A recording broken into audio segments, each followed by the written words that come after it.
Hi hello Telangana రాష్ట్ర ప్రజలందరికీ నమస్తే, గుడ్ మార్నింగ్, శుభోదయం. ఈరోజు మన ప్రజావాణి తెలుగు దినపత్రికలోని మెయిన్ ప్యాషన్ వార్తా విశేషాలు చూద్దాం. దయచేసి వ్యూవర్స్ అందరూ ఛానల్ని సబ్స్క్రైబ్ చేసుకొని వీడియోని మీ సోషల్ మీడియా గ్రూప్స్లో షేర్ చేయవలసిందిగా కోరుతున్నాం. వార్తా వివరాలకు వెళ్దాం. ఖేలో ఇండియా గేమ్స్ తెలంగాణలో నిర్వహించాలి. క్రీడాభివృద్ధికి 100 కోట్లు కేటాయించాలి. ఒలింపిక్స్లో 2 ఈవెంట్లు తెలంగాణలో నిర్వహించాలి. క్రీడాకారులకు రైలు ప్రయాణ ఛార్జీల్లో రాయితీ పునరుద్ధరించాలి. ఆ రాష్ట్ర ప్రభుత్వం క్రీడా వసతులు మెరుగుకు అన్ని విధాలా కృషి చేస్తోంది. కేంద్ర ప్రభుత్వం నుంచి తగిన సహకారం ఇవ్వాలి. జాతీయ స్థాయి క్రీడా పోటీల్లో పాల్గొనే క్రీడాకారులకు రైలు ప్రయాణాల్లో ఛార్జీ రాయితీ ఇవ్వాలి. కేంద్ర క్రీడల శాఖ మంత్రి మాండవీకు ముఖ్యమంత్రి రేవంత్ రెడ్డి వినతి అన్నట్టు మనం చూసుకోవచ్చు. ఏదైతే ఖేల్ ఇండియా గేమ్స్ తెలంగాణలో నిర్వహించాలన్నట్టు ముఖ్యమంత్రి రేవంత్ రెడ్డి గారు ఏదైతే కేంద్ర క్రీడల శాఖ మంత్రి గారిని కలిసి గుచ్చాన్ని అందించి పలు క్రీడల విషయాల గురించి, క్రీడాకారుల గురించి, క్రీడల నైపుణ్యత గురించి ఏ విధంగా మనం పెంపొందించాలో వాళ్ళకు స్ఫూర్తిని అన్నట్టు చర్చించడం జరిగింది. మనం చూసుకోవచ్చు.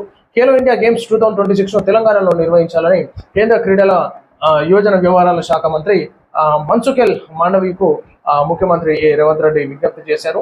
ఖేలో ఇండియాతో పాటు అంతర్జాతీయ క్రీడలకు ఆతిథ్యం ఇచ్చే అవకాశాన్ని పరిశీలించాలని కేంద్ర మంత్రిని సీఎం కోరారు. కేంద్ర మంత్రి మన్సుఖ్ మాండవీయను ఢిల్లీలోని ఆయన అధికారిక నివాసంలో ముఖ్యమంత్రి రేవంత్ రెడ్డి సోమవారం కలిశారు. ఖేలో ఇండియా కింద క్రీడా మౌలిక వసతులు అభివృద్ధి, క్రీడాకారుల శిక్షణ, క్రీడా నిపుణుల ఎంపిక, ఇతర కార్యక్రమాలకు నిధులు కేటాయించాలని కోరినట్టుగా మనం చూసుకోవచ్చు. కాబట్టి నాడు క్రీడల పైన కూడా ఏ విధంగా యువతను ఇచ్చేయాలి, మంచిగా మోటివేషనల్గా చేయాలి అన్నట్టు ముఖ్యమంత్రి గారు చెప్పడం జరుగుతుంది. కానీ గత ప్రభుత్వం ఏదైతే మనం చూసుకోవచ్చు, ప్రతి గ్రామాలలో ఆ క్రీడా ప్రాంగణాలను ఏర్పాటు చేసిన క్రీడా ప్రాంగణాలలో పోతే మొత్తం గడ్డి మొలిచిపోయింది. అది మనం ఎందుకు అక్కడికి వస్తున్నాయి, ఏమిటికి అక్కడికి వస్తున్నాయి, తొండలు గుడ్లు పెట్టడానికే ఉన్నాయి తప్ప ఏమిటికి లేవు. బర్లు గొర్రెలు గడ్డి వేసిపోతున్నాయి. సో వాటిని ఉన్నటువంటి ఇప్పటి ప్రభుత్వం ముఖ్యమంత్రి గారికి నేను రిక్వెస్ట్ చేస్తా ఉన్నాను. సో ఇప్పుడున్నటువంటి ముఖ్యమంత్రి గారు మీరు ఆ క్రీడా ప్రాంగణాలు ఏదైతే గత ప్రభుత్వం ఊర్లో కాదు, ఊరికి 2-3 కిలోమీటర్ల అవతల మరి ఎవరు పోతారు, ఎక్కడ పోతారు, ఏదైనా క్రీడా ప్రాంగణాలు ఏర్పాటు చేస్తే ఊరికి కొద్దిగా అందుబాటులో ఉండేటటువంటి విధంగా ఊరు అవతల చేస్తారు. కానీ 2-3 కిలోమీటర్ల అవతల చేస్తే ఎవరు పోతారు, ఎవరు ఆడతారు?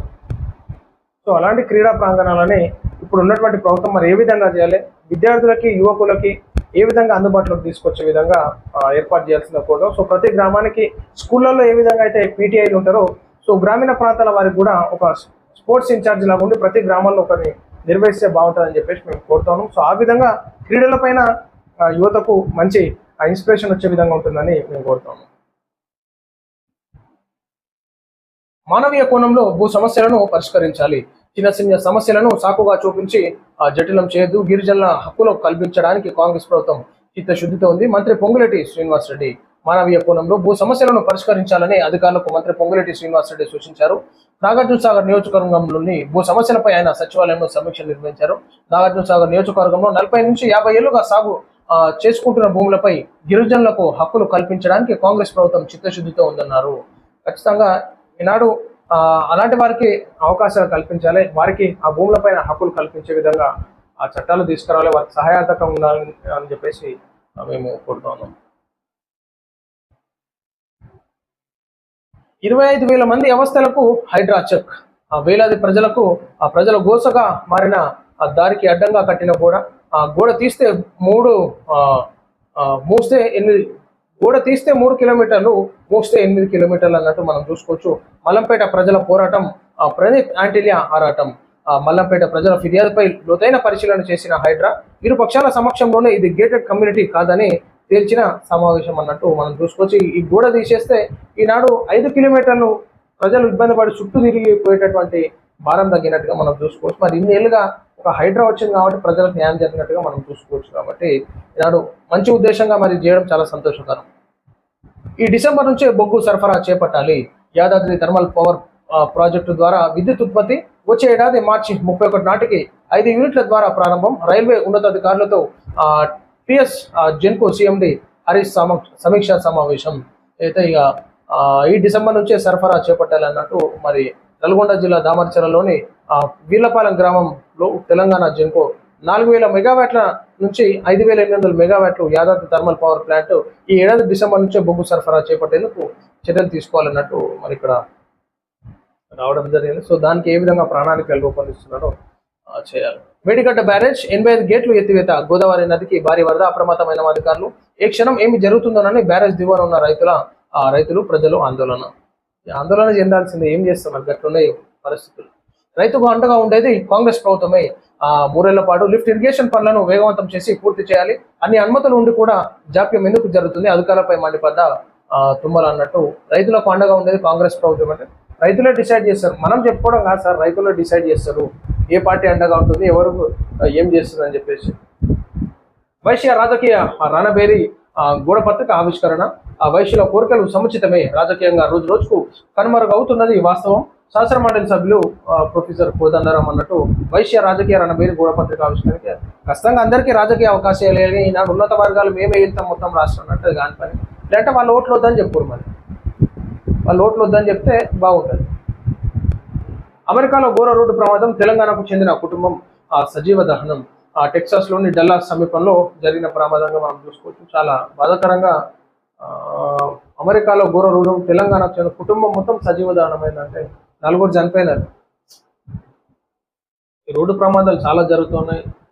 హరీష్ వ్యాఖ్యలను పూర్తిగా ఖండిస్తున్నాం. కల్వకుర్తి లిఫ్ట్ డిపిఆర్ పెంచింది వాస్తవం. ఇప్పటి వరకు చుక్క నీటిని కూడా ఆయకట్టకు సరఫరా చేయలేదు మంత్రి జూపల్లి కృష్ణారావు. వాళ్ళేమో చేసినారమంటారు, వాళ్ళు ఏం చేయలేదు అని చెప్పేసి వీళ్ళు అంటారు. వీళ్ళ పంచదా జరుగుతుంది అనమాట. ప్రజలు వీళ్ళ బాధలు వినాలి కానీ వాళ్ళ బాధలు పట్టించుకోవటం వరం. కామారెడ్డి సమగ్ర అభివృద్ధికి పటిష్ట చర్యలు, అదనపు సబ్ రిజిస్ట్రేషన్ల ఉప ముఖ్యమంత్రితో చర్చించి మంజూరు చేస్తా. 100 పడకల ఆసుపత్రి, ట్రామా సెంటర్ ఏర్పాటుకు ప్రతిపాదనలు పంపాలి. సేంద్రియ సాగుపై ప్రోత్సాహం అందించాలి. ఇందిరమ్మ ఇళ్ల నిర్మాణానికి వేగవంతం చేయాలి మంత్రి కోమటిరెడ్డి వెంకటరెడ్డి. 9వ కార్మిక సంఘాల దేశవ్యాప్త సమ్మె. బంద్ లో పాల్గొనున్న 25 కోట్ల మందికి పైగా కార్మికులు. కేంద్ర ప్రభుత్వం కార్మిక రైతు ప్రజా వ్యతిరేక విధానాలను నిరసిస్తూ ఈ బంద్ కు పిలుపు. 10 కార్మిక సంఘాలతో కూడిన సమైక్య ప్రకటన అన్నట్టు ఇక కార్మికులంతా మొత్తం బంద్ చేస్తున్నాడు. 9వ తారీఖు అంటే ఎల్లుండి అనమాట. ముచ్చట రేపే. అత్యాధునిక టెక్నాలజీతో కూడిన పరికరాలు కొనుగోలు చేయాలి. ప్రభుత్వ ఆసుపత్రుల్లో ఎక్విప్మెంట్ మెయింటెనెన్స్ పై ప్రత్యేక శ్రద్ధ కనబరచాలి. టెక్నీషియన్లకు, ఎలక్ట్రీషియన్లకు బేసిక్ ట్రైనింగ్ ఇప్పించాలి. ఎక్విప్మెంట్ పూర్తిగా ఉపయోగంలో ఉండేలా చూసుకోవాలి. ఆ బాధ్యత హాస్పిటల్ సూపరింటెండెంట్లదే. నిర్లక్ష్యం వహిస్తే కఠిన చర్యలు తప్పవు. అధికారులకు ఆరోగ్య శాఖ మంత్రి హెచ్చరిక. మరి ఏ పాటు టెక్నాలజీని తెస్తారో చూస్తాం. మరి మొత్తం ప్రైవేటు హాస్పిటల్ పోకుండా ఉండాలి మొత్తం మీద పేద ప్రజలకైతే. అట్లా చేస్తే బాగుంటుంది. టీజీఐసెట్ ఫలితాల్లో అమ్మాయిలదే పై చేయి. అర్హత సాధించిన 58,985 మంది అభ్యర్థులు. మొదటి ర్యాంకు సాధించిన అర్ల క్రాంతి కుమార్ ఫలితాలు వెల్లడించి టీజీసీహెచ్ఈ చైర్మన్ బాలకృష్ణారెడ్డి అన్నట్టు. మొత్తం మీద అయితే ఇక టీజీఐసెట్ ఫలితాల్లో అమ్మాయిలదే పై చేయి అన్నట్టుగా చూసుకోవచ్చు. సో ఇది ప్రజలను మనం చూస్తున్నాం మొత్తం మీద ఈరోజు మన ప్రజావాణి తెలుగు దినపత్రికలోని మెయిన్ వార్తా విశేషాలు. నమస్తే.